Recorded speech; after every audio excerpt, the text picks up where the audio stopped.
गुरुर्ब्रह्मा गुरुर्विष्णु गुरुदेवो महेश्वर गुरु साक्षात् परब्रह्मा तस्मै श्री गुरवे नमः।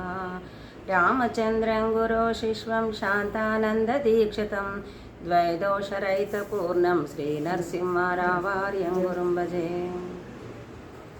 ओं नमः शिवाय। ఈ రోజు మనకు ప్రత్యేకమైన రోజు, అందరికీ ప్రపంచమంతా కూడా పండగ జరుపుకునే రోజు శివరాత్రి రోజు.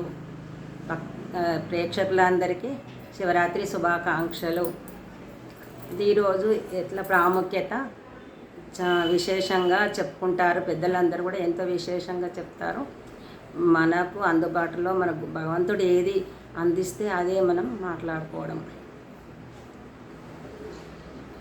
మనము గుడికి పోతాము, ఈరోజు శివరాత్రి నాడు శివాలయం పోతాం. మరి పోయి మనకు మనసు మారకపోతే ఎన్ని రకాల గుడికి పోయినా ఎన్ని ఎక్కల్లో పోయినా మన మనసు మారితేనే కదా మనకు ఫలితము. కాబట్టి మనం మందిరానికి పోయినప్పుడు, శివాలయం పోయినప్పుడు మనకు అది ఏది కనపడుతుందో దాని యొక్క విశిష్టత విశేషము మనకు తెలుసుకోవాలన్నమాట. మనం పోగానే మనం ఏం చేస్తామంటే గజస్తంభానికి నమస్కారం చేస్తాం. ఆ గజస్తంభం చూడంగానే మనకేమనిపించాలి అంటే, ఆ గజస్తంభము పెట్టినప్పుడు చిన్న చిన్న రాళ్ళు వేసుకుంటా గుద్ది అది నిలబెడతారు అన్నమాట. దానికి పెద్ద పెద్ద రాళ్ళు వేయరు, దాన్ని చిన్న చిన్న రాళ్ళు వేసుకుంటా అంత స్తంభం నిలబడాలంటే కూడా చిన్న చిన్న రాళ్ళు వేసి ఇది చేస్తారు. అదేవిధంగా కదలకుంటే ఎట్లయితే చిన్న చిన్న రాళ్ళతోనే కదలకుంటే ఎట్లయితుందో మనం కూడా ఆధ్యాత్మిక విషయాలు, చిన్న చిన్న విషయాలైనా ఉపమానాలైనా ఉదాహరణలైనా జ్ఞానమైనా మనకి వింటూ వింటూ వింటూ ఉంటే అది మన మనసుకు కష్టసుఖాలకు చెల్లించకుండా నిశ్చలంగా ఉండగలిగే స్థాయి మనకు వస్తుంది. అది చూడంగానే మనకు అది చూడాలి. కష్టసుఖాలు రాకుండా, మనకు కష్టసుఖాలు వస్తాయి, కాకపోతే దాన్ని తట్టుకునే శక్తిని ఆ భగవంతుడు మనకి ఇస్తాడు. కాబట్టి దాన్ని చూడంగానే మనం ఇది కదలకుండా ఎట్లుందో మన మనసు కూడా ఈ విధంగా కావాలి అని అనుకోవాలి. అది చూస్తుంది తెలుసుకోవాలి. తర్వాత మనం లోపలికి పోతాం. పోగానే ఏం చూస్తాం? నందిని చూస్తాం. నంది కొమ్ముల నుంచి శివుని చూస్తాం. డైరెక్ట్ చూడమన్నమాట. మరి ఎందుకు చూస్తాము? నంది కొమ్ముల నుంచి శివుని ఎందుకు చూస్తున్నామంటే, అది పశువే అయినా పశుపతినే చూస్తుంది, ప్రపంచాన్ని చూస్తలేదు. పశువై పుట్టినా ప్రపంచాన్ని చూస్తుంది కాబట్టి అది పూజలు అందుకుంటున్నది. మరి మనుషులపై పుట్టి ప్రపంచాన్నే చూస్తున్నాం, కానీ భగవంతుని తెలుసుకోవాలి, భగవంతుని దిక్కు మన దృష్టి ఉండాలి అని మనం ఆలోచిస్తలేమన్నమాట. ఈ మానవ జన్మ ఎంత పుణ్యం చేస్తున్నో వస్తుంది. 84 లక్షల దేవోపాధుల యందు ఈ మానవ జన్మ గొప్పది.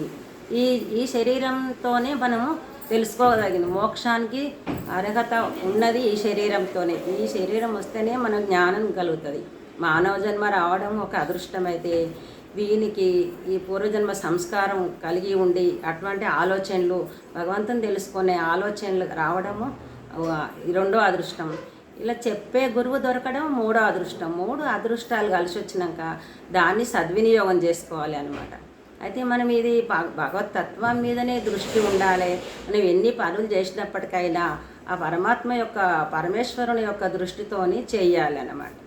అయితే ఈ నంది పశువైనా పశుపతినే చూస్తుంది కాబట్టి పూజలు అందుకుంటుంది. మనం కూడా అదేవిధంగా భగవత్ తత్వం మీదనే దృష్టి ఉండాలి. మరి నంది కొమ్మల నుంచి చూడడం ఏంటిది అని అంటే, భగవంతుణ్ణి డైరెక్ట్ తెలుసుకోలేమన్నమాట. భక్తుల ద్వారా భగవంతుణ్ణి పొందగలుగుతాము అని ఫస్ట్ భక్తుల సాంగత్యం చేయాలి. చేస్తే పరమాత్మనికి దగ్గర అవుతాం అన్నమాట. భగవంతునికి దగ్గరగా, ఆ శివునికి దగ్గరగా నంది ఉన్నది. అదేవిధంగా ఆ గురుస్వరూపానికి దగ్గర గురుమూర్తి ఉంటాడు. ఆ పరబ్రహ్మము చెప్పడానికి ఆ గురువుగారు మనకు ఎన్నో రకాల విషయాలు చెప్తున్నాడు. ఆయన పొంది ఉన్నాడు, ఆ తత్వాన్ని పొంది ఉన్నాడు కాబట్టి మనల్ని పొందింపజేస్తాడు. కాబట్టి ఆ సద్గురుమూర్తిని ఆశ్రయించి ఆయన శరణాగతి పొంది ఆ తత్వాన్ని తెలుసుకొని మన నిజస్వరూపం ఏంటిది, మనం ఎలా వచ్చినామో, ఏమవుతున్నామో, మనం ఎందుకు వచ్చినామో మన రహస్యాన్ని మనం తెలుసుకోవాలి. మన నిజస్వరూపం ఏందో తెలుసుకోవాలి. అది గురువే చెప్తాడు కాబట్టి ఆ గురుమూర్తిని ఆశ్రయించాలి. అంటే శివుణ్ణి నంది కొమ్ముల నుంచి చూడమంటే భక్తుని ద్వారా భగవంతుణ్ణి తెలుసుకోవడం అన్నట్టు. శివుణ్ణి దర్శనం చేస్తున్నాము. శివుడు శివలింగము పార్వతీ పరమేశ్వరుడి అంశము రెండు, అందుకే పార్వతీదేవిని పక్కకు పెట్టారు. శివుని లోపటినే ఇద్దరిని చూస్తారు అనమాట. శివపార్వతుల యొక్క స్వరూపం అది, అర్ధనారీశ్వరి స్వరూపంలాగా శివపార్వతి యొక్క స్వరూపం అది శివలింగము. ఆ శివుడు అంటే ప్రకాశ స్వరూపుడు, చైతన్య స్వరూపుడు, సర్వమంగళ స్వరూపుడు. ఆయన ప్రతి జీవిలో ఉంటాడు. సర్వత్రా పంచభూతాలయందు, సమస్త జీవులయందు, అన్నిట్లన్నా ఆయన్నే ఉన్నాడు. అంతటా వ్యాపించిపోయినాడు. అయితే మరి మన లోపల కూడా ఆ శివం ఉంటేనే కదులుతున్నాము. ఆ శివం ఉంటేనే మనకు చైతన్యం. శివం అంటే చైతన్యం, అది పక్కకు పోతే శివం అవుతుంది. అందుకే శివస్వరూపము, చైతన్య స్వరూపము, సర్వమంగళ స్వరూపము, ఆ పరబ్రహ్మ స్వరూపాన్ని మనం తెలుసుకోవాలి. అంటే మనకు ఒక ఆకారం పెట్టుకుంటేనే తప్ప సగుణోపాసన నిర్గుణోపాసనకు పూజ చేయలేమని పూజ ఒక ఆకారంగా అంతటా ఉన్నాడు శివుడు, ఒక దగ్గరనే లేడు. అంతటా ఉన్న స్వరూపాన్ని మనకు అది పూజకు ఉపాసన చేయడానికి దాన్ని అట్లా శివలింగాన్ని పెట్టుకొని చేస్తున్నాం అన్నమాట. ఒక ఆకారం చూస్తున్నాం, కానీ ఆయన అంతటా ఉన్నాడు, సర్వత్రా వ్యాపించి పోయినాడు శివుడు. అయితే ఆ ప్రకాశ స్వరూపుడు, ఆ శివుడు ప్రకాశము, ఆ పరబ్రహ్మ స్వరూపాన్ని పొందాలి, తెలుసుకోవాలి. ఇంకా ఆ విధంగా మనల్ని శివుణ్ణి దర్శించుకోవాలన్నమాట. మరి శివుణ్ణి దర్శించుకోవాలంటే మనకు ఫస్ట్ అర్హత ఏంది? మనం కాశీ పోతాము, గంగ స్నానం చేసిన తర్వాతనే శివుణ్ణి దర్శనం చేసుకుంటాం. అంటే మరి గంగ స్నానం అంటే ఏంది? కుంభమేళాలు వచ్చినాయని ఎంతోమంది వేయరు. అట్లా మరి గంగ స్నానం చేసి కాశీ విశ్వేశ్వరుని దర్శనం చేసుకుంటాము. అంటే ఏంటంటే ఈ మనస్సును జ్ఞాన గంగలో స్నానం మునకలేపియాలి. ఆ గురుమూర్తి జ్ఞానం అనేది ప్రవాహంలా వస్తుంటుంది. ఆ ప్రవాహంలో మన నిజస్వరూపం మన స్వరూపం మర్చిపోయి దేహభావనతో ఉన్నాం కాబట్టి మనం ఆ జ్ఞానతత్వాన్ని తెలుసుకుంటూ ఉంటే మన నిజస్వరూపం పరబ్రహ్మ స్వరూపమే అని తెలుసుకుంటాం. మన నిజస్వరూపాన్ని తెలుసుకోగలుగుతాం. మాలిన్యం అంతా పోతుంటుంది, పూర్వజన్మ మాలిన్యం అంతా పోయి మన నిజస్వరూపం మనకు తెలుస్తుంటుంది. అందుకే జ్ఞానగంగలో మునకలేయాలి. ఈ జ్ఞానగంగనే నిజమైన కుంభమేళము. అందులోనే మనము మన మనస్సును కడిగేసుకోవాలి. ఆ విధంగా అయిన శుద్ధంగా ఉన్నటువంటి మనసుకే భగవంతుని దర్శించడానికి అర్హత కలుగుతుంది. కాబట్టి గంగ స్నానం అయిన తర్వాతనే కాశీ విశ్వేశ్వరుని దర్శించుకుంటాము. ఆ విధంగానే మనకు ఆత్మతత్వాన్ని తెలుసుకోవాలంటే ఫస్ట్ ఈ భగవంతుని స్వరూపాన్ని పొందాలంటే గురువు దగ్గర వింటూ ఉండాలి. ఆ జ్ఞానగంగలో మునకలేయాలన్నమాట. ఈ విధంగా ఈ గంట కొడతాం పోంగనే. గంట అంటే ఏంటిది అంటే నేను వచ్చినా అని మన భావన. ఆయన తెలియంది ఏం లేదు. మనము ఇప్పుడు నమస్కారం చేయంగానే గురువుగారు మనని ఆశీర్వాదం ఎట్లిస్తాడో, గంట అనగానే స్కూల్లో గంట కొట్టగానే పిల్లలకు తెలిసిపోతుంది వెళ్ళిపోవాలి స్కూల్ విడిచిరని. ఇది రైల్వే స్టేషన్ కాడ గంట కొడితే రైలు వస్తుందని గుర్తు. ఇట్లా ఒక్కొక్కదానికి ఒకటి గుర్తు కోసము పెట్టిర్రు. గంట అంటే ఆగమార్థంతో దేవానం, గమనార్థంతో రాక్షసం అంటే ఈ రాక్షసులారా వెళ్ళిపోండి, దేవతలారా రండి అని అర్థము. మనలో ఉన్నటువంటి దుర్గుణాలే రాక్షసులు, మనలో ఉన్న సుగుణాలే దేవతలు. మనలో ఉన్న దుర్గుణాలు పోతేనే, మనకు సుగుణాలుగా ఉంటేనే మనం భగవంతుని చూడడానికి తెలుసుకోవడానికి అర్హత సంపాదించుకుంటాము. సద్గుణ సంపన్నులకే ఆత్మస్వరూపము నిర్ణయం తెలుస్తుంది అన్నమాట. ఇది గంటది. తర్వాత అందులో మనం పోంగనే మనకేం కనబడుతుంది అంటే అభిషేక పాత్ర. శివుడేమో అభిషేక ప్రియుడట, విష్ణువేమో అలంకరణ ప్రియుడు, గురువేమో నమస్కార ప్రియుడంట. అయితే శివునికి అభిషేకం అంటే చాలా ఇష్టము. ఎన్నో రకాల పంచామృతాలతో చేస్తున్నాము, అభిషేకాలు చేస్తున్నాం. ఈరోజు అభిషేకం చేసుకుంటూ సంతోషపడుతున్నాము శివునికి అభిషేకం చేసినామని. అయితే మనం పోగానే మనకు దాని మీద ఏముంటుంది? అభిషేక పాత్ర ఉంటుంది. ఈ అభిషేక పాత్రలో నీళ్ళు ఎట్లుంటాయి అంటే అందులో ఒక్క చుక్క కూడా పక్కకు పోకుండా డైరెక్ట్ ఆ శివుని మీద పడుతూ ఉంటుంది. ఒక్కొక్క బిందువు శివుని మీద అభిషేకం అవుతూ పోతుంటుంది. అదే ఒక మట్టి కుండ ఉంటుంది పక్కన, అది ఆరుతుంటుంది. అందులో నీళ్ళుంటే అది ఆరుతుంటుంది. అవన్నీ వేస్ట్ పోతుంటాయి. ఈ అభిషేక పాత్రల నీళ్ళు మాత్రం డైరెక్ట్గా అభిషేకం అవ్వకుంటూ పోతుంది. దాన్ని చూస్తే మనకి ఏమనిపించాలంటే మన హృదయమే ఒక అభిషేక పాత్ర. మన హృదయం అభిషేక పాత్ర, మన ఆవుషే అందులో నీళ్లు. మన ఆవుష్ ఏ విధంగా కరిగిపోతున్నది? ప్రపంచ విషయాలలో కరిగిపోతుందా? పారమార్థిక విషయాలలో కరిగిపోతుందా? మనం ఎప్పుడు ప్రపంచ విషయాలలో కరిగిపోతేనేమో ఆ కుండలో నీళ్లు వేస్ట్ పోయినట్టు. మరి రోజులు గడుస్తున్నాయి, నెలలు గడుస్తున్నాయి, సంవత్సరాలు గడుస్తున్నాయి, జీవితాలు గడిచిపోతున్నాయి. మరి మనం ఏ విధంగా రోజులు మనకి ఏ విధంగా గడుస్తున్నాయి? భగవత్ చింతనతో గడవాలి. అదే అమృతమైనటువంటి గడియలు. భగవత్ చింతనతోని గడవని రోజు దుర్దినం అంటారు పెద్దలు. ఈరోజు నేను భగవత్ చింతనతో లేను అంటే దుర్దినంతో సమానం అది. కాబట్టి ఆ యొక్క భగవంతుని చింతనతో జీవితం గడపడమే. మన ఆయుష్ ఏ విధంగా అయినా కరిగిపోతుంటుంది, కానీ అది అభిషేక పాత్రలాగా ఆ శివునికి అభిషేకం అవ్వుకుంటూ పోతే ఎట్లా పోతున్నాయో నీళ్ళు, మనము మన ఆధ్యాత్మిక చింతనతో, మన మనసు ఆధ్యాత్మిక చింతనతో గడిసిపోతే శివునికి మనం అభిషేకం చేసిన వాళ్ళం అవుతాం. ఆ విధంగా బాల్యం, యవ్వనం, కౌమారం, వృద్ధాప్యం ఈ విధంగా గడుస్తున్నాయి. కాకపోతే ఆధ్యాత్మిక చింతనలో గడిచిపోతే అభిషేకం చేసిన వాళ్ళం అవుతాం. లేకపోతే విషయ ప్రపంచంలో గడిచిపోతే కుండల నీళ్ళు వేస్ట్ పోతున్నట్టే లెక్క. తర్వాత ఎన్ని లైట్లు ఉన్నప్పటికైనా ఆ గర్భగుడిలో దీపమే శ్రేష్టము. ఆ దీపం ఎందుకు శ్రేష్టము అంత ఎందుకు పెడతారు అంటే, ఆ దీపము జ్ఞానస్వరూపము. పరబ్రహ్మ స్వరూపానికి ఆ పరమాత్మ స్వరూపమే పరబ్రహ్మ స్వరూపంగా భావించి ఆ పరమాత్మ యొక్క జ్ఞానము అజ్ఞానాన్ని తీసేసి జ్ఞాన ప్రకాశంతో అజ్ఞానం అంత పోతుంటుంది. కాబట్టి ఈ దీపం వల్ల చీకటి పోతుంది. ఈ దీపం వల్ల అదేవిధంగా ఆ యొక్క జ్ఞానస్వరూపమే దీపం అని భావన చేసి నమస్కారం చేస్తాము. అది దీపానికి లక్ష్మీ స్వరూపకంగా, బ్రహ్మస్వరూపకంగా, లక్ష్మీ స్వరూపకంగా మనం నమస్కారం చేస్తాం. ఆ దీపము ఇంకో ఎన్నో వందల దీపాలు వెలిగించవచ్చు. ఇంకో లైటు వెలిగించరాదు. దీపం మాత్రం ఎన్ని దీపాలనైనా వెలిగిస్తుంది.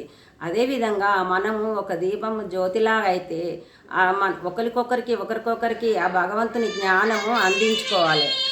భగవంతుని జ్ఞానాన్ని అందరికీ ఒకరి నుంచి ఒకరికి అందుతూ ఉండాలి. అందరూ అజ్ఞానం నుంచి జ్ఞాన దిశకు వచ్చి ఆ భగవంతుని ధ్యాసలో జీవితం గడపాలి. జీవితం అలా గడపడమే శివ పూజ అవుతుంది, కానీ ప్రపంచ విషయాలలో గడిపితే కాదు. ఎప్పుడూ భక్తునికి ఎప్పుడు శివరాత్రే, ఎప్పుడు అదే ధ్యాసలు ఉన్నవానికి ఎప్పుడు శివరాత్రే. ఒకరోజు కాదు, తెలియనోనికి ఒకరోజు శివరాత్రి, తెలిసినవానికి రోజు శివరాత్రి. ఈ విధంగా మనము శివరాత్రి పండుగ ఈ విధంగా జరుపుకోవాలి. తర్వాత ఆడొక తాబేలు ఉంటుంది శివుని దగ్గర. మరి ఆ తాబేలు ఎందుకు శివుడున్న దగ్గరల్లా తాబేలు పెడతారు. ఏంటిది విశేషం అంటే దానికి కూడా విశేషం ఉంది. అయితే దానికి ఒక చిన్న ఉదాహరణ, ఒక కథ ఉంటుంది. ఇది ఎట్లుంటుందంటే, ఇంద్రుడు శివుని భోజనాన్ని పిలిచిండంట. పిలిస్తే ఆ శివుడు వచ్చిండు. అయితే ఆయనకు రకరకాల వంటలు చేసి శివునికి పెట్టిండు. అవి తిన్నా కానీ ఆ శివునికి సంతోషం కలగలేదు. అయ్యో, నేను ఇన్ని రకాలు పెట్టినా కానీ శివుడు సంతోషపడలేడు, నేను ఏం చేయాలి అని పోనీ జీవేంద్రియం ద్వారా ఆయనకు సంతోషం కలిగించలేకపోయినా శ్రోత్రేంద్రియం ద్వారానన్నా నేను ఆయనకు సంతోషం కలిగిస్తానేమో అని రకరకాల వీణ వాయిద్యాలు, పాటలు, ఎన్నో కచేరీలు అన్నీ పెట్టించిండు. ఎన్ని విన్నప్పటికైనా కానీ శివునికి సంతోషం కలగలేదు. ఈ విధంగా కూడా కలగలేదు అని చెప్పి కంటి ద్వారానన్నా ఈ జ్ఞానేంద్రియాల ద్వారా సంతోషం పెట్టాలనుకున్నాడు. మనం ఏవైనా కష్టమైన సుఖమైన ఈ జ్ఞానేంద్రియాలతోనే అనుభవిస్తున్నాం కదా, ఆయనకు ఆ విధంగా ఆనందం కలుగుతుందేమో అని చూసిండు ఇంద్రుడు. ఈ చక్షేంద్రియంకు కనబడేటి రకరకాల భరతనాట్యాలు, నాట్యాలు, ఇవి ఎన్నో రకాల చిత్ర విచిత్రాల ప్రదర్శనలు చేపించిండు. ఎన్ని చూసినప్పటికైనా ఆయనకు సంతోషం కలగలేదు. ఏ విధంగా సంతోషపెట్టలేకపోతున్నాను అని ఈ చర్మం ద్వారానన్నా త్వకేంద్రియం ద్వారానన్నా సంతోషపెట్టానేమో అని అంశతూలికలైనటువంటి పాన్పులు తెచ్చి పరిచిండు. హాయిగా ఉండేటట్టు, చర్మంకు హాయిగా ఉండేటట్టు చేసిండు. అయినా ఆయనకు సంతోషం కలగలేదు. పోనీ జ్ఞానేంద్రియం ద్వారానన్నా నేను సంతోషపెడతానేమో అని చెప్పి రకరకాల సెంట్లు, పరిమళ గంధాలు, వెదజల్లే పుష్పాలు ఎన్నో రకాల తీసుకొచ్చి పెట్టిండు. ఆ విధంగా కూడా ఆయన సంతోషపడలేదు. జ్ఞానేంద్రియాల ద్వారా ఏ రకంగా ఆయనను సంతోషపెట్టాలనుకున్నా కానీ అవి ఏవి సంతోషపడతలేడు శివుడు. మరి ఏం చేయాలి అని అనుకుంటుంటే నారదుడు వస్తాడు. ఏందయ్యా బాధపడుతున్నావు అంటాడు ఇంద్రుణ్ణి. అంటే ఏం లేదు, నేను శివుని సంతోషపెట్టదలుచుకుంటే నేను ఏ విధంగా సంతోషపెట్టలేకపోతున్నాను అంటే, శివుడు పశుపతినాథుడు కాబట్టి పశువులకు నాథుడు కాబట్టి పశుపక్షాదులకు ఒక్కొక్కలకు ఒక్కొక్క రకమైన